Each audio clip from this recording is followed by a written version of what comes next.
Hi, this video is about solving problems involving Newton's second law. So, Jobadiah pushes an empty shopping cart with a net force of 67 newtons, and it accelerates at 2.4 meters per second per second. He runs into the back of another shopping cart, and they combine and roll together as one. If he pushes with the same net force, what will the new acceleration be? So, I've drawn this situation here. It's always helpful to illustrate the situation because it helps to define which direction is which, and also it helps us to visualize it. I like to see the visual of it. So we are told that the net force is 67 newtons. See a net force right here. So we don't actually know the individual forces. We don't know the applied and the frictional forces. All we know is that the net force is 67 newtons to the right in my picture. And so that's what we're given, and so I'm going to write that down for my given information here. F net equals 67 newtons. We're also told that it accelerates at 2.4 meters per second per second.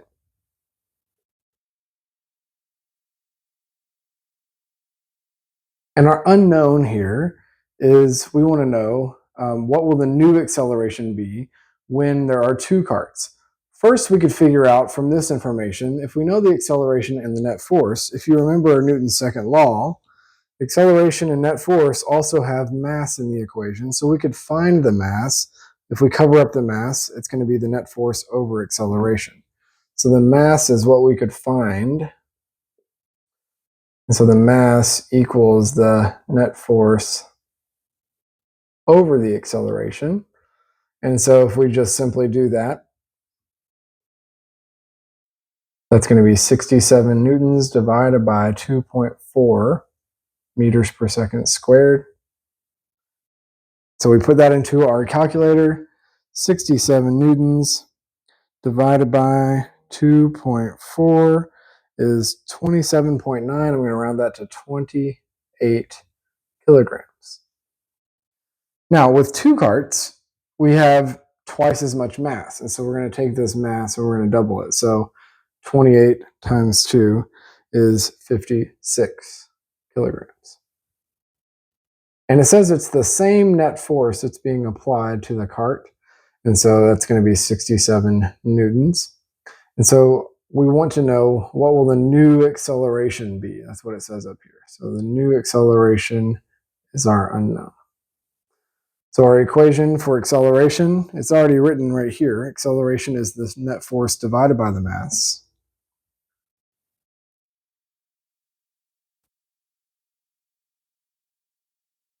All right, so we do 67 divided by 56. 67 newtons divided by 56 kilograms. And that gives us, put in my calculator, 67 divided by 56, an acceleration of 1.2. 1.2 meters per second squared is our answer. Now, there is a shortcut here, and you might have already noticed this. If you think about what's happening to this situation, we have one cart, then it becomes two. Assuming the carts are the same size, which we can do in this case, you're effectively doubling the mass, right? So if you double the mass and you have the same amount of net force, that's going to result in half of the acceleration, right? Because remember, the acceleration depends on the net force and the mass. If you double this mass, it's going to be half as much acceleration, and that's what we found.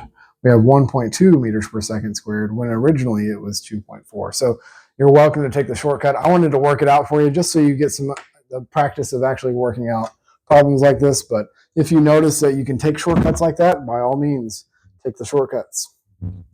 Let's look at another example. This one says Marcus pushes a 30 kilogram stroller at a constant velocity of 1.50 meters per second. What is the net force acting on the stroller? So I see right away 30 kilograms. When I see kilograms, I know that's a mass. So I'm going to write that over here. And I see it says a constant velocity of 1.50 meters per second. So that must be, if it's a constant velocity, it's not really speeding up or slowing down.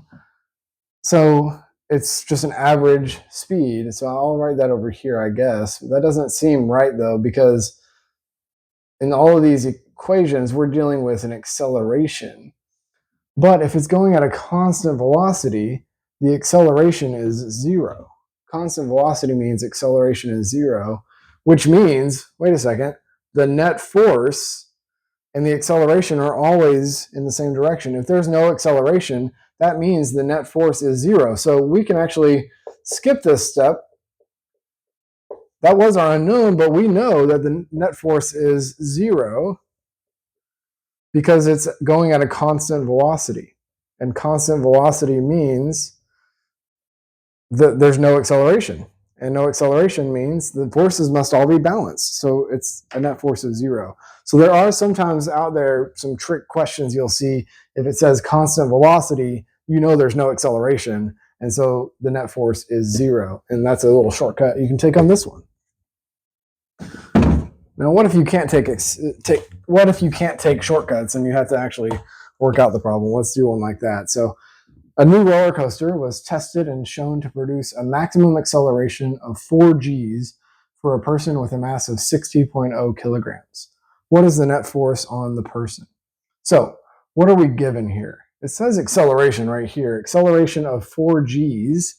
Well, that's a new kind of terminology for some of us here. So 4 Gs for our acceleration.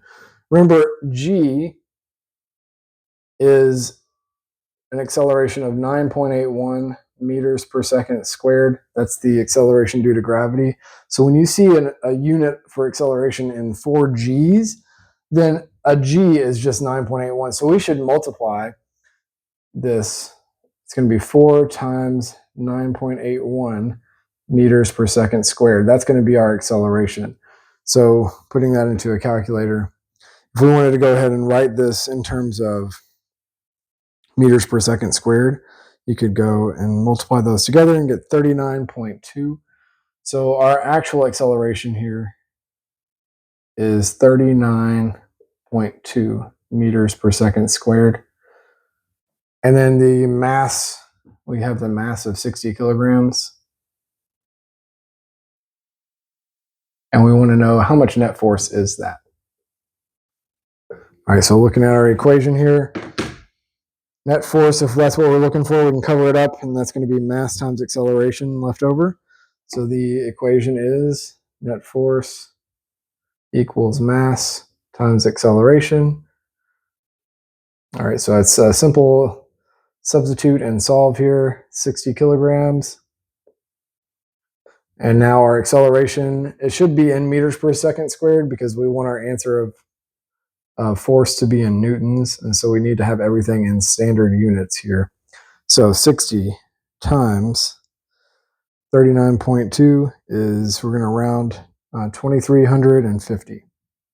So the net force is 2,350 newtons.